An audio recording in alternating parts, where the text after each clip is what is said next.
Hello, I'm Julie Garner, the theater specialist at the National Museum of American History. I research, write, and perform interactive theater programs that make history come alive. With so many creative folks out of work during this pandemic, I'm very grateful that I can continue my work with the Smithsonian from home. But I'm still going through a lot of the same feelings that are plaguing my fellow humans. I feel so confined. I miss my friends. I haven't seen my family since New Year's. Where do all these dirty dishes come from? So many things to fix. I'm seeing all the inequities in our culture and our economy, and the problem is so big I don't know what I could possibly do to fix it. How long is this going to go on? I feel so powerless. Within a few days of being isolated, I started to see my friends on social media organizing mask-making drives. People all over the country and the world have dusted off their old sewing machines, cut up their favorite t-shirts, saved the metal strips from their coffee bags, and pulled the elastic out of their old scrunchies in order to help protect their families and those on the front lines during this pandemic. As this hustle to help began to grow, I recognized that this isn't the first time that people who feel powerless have organized sewing circles for a good cause. Let's go back 180 years. In 1840, most people felt that men and women should keep their social spheres separate. Women belonged in the home.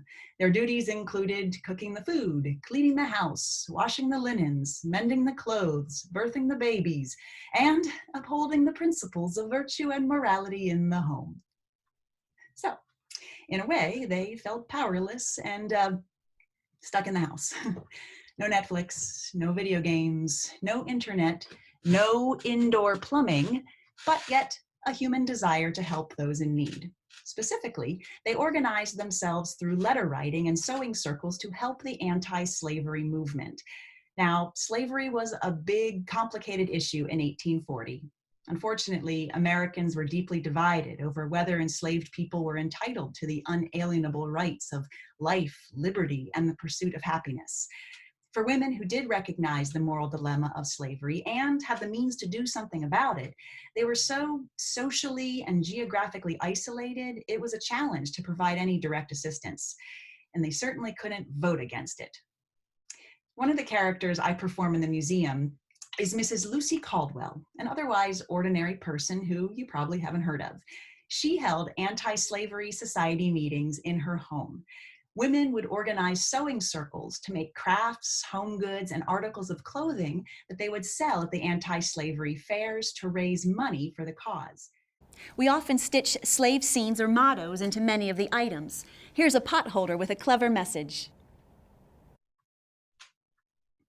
They used the money to spread the word by printing pamphlets, anti-slavery newspapers, and children's literature.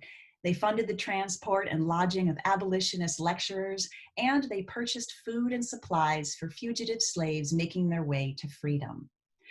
It took another 25 years for slavery to be abolished by the 13th Amendment.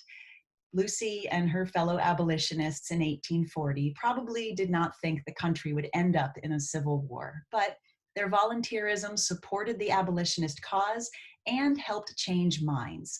Enough people woke up, spoke up, and took action in whatever way they could at home to help those in need and nudge our country in the direction of a more humane future. We have the ability to use our skills, whatever they happen to be, to contribute even a little bit to those in crisis. I know, we're all just ordinary people, but it takes a lot of ordinary people to make an extraordinary difference. Thank you to all the helpers who are dedicating their time, energy, and resources to protect and serve those who are most vulnerable right now. Thank you.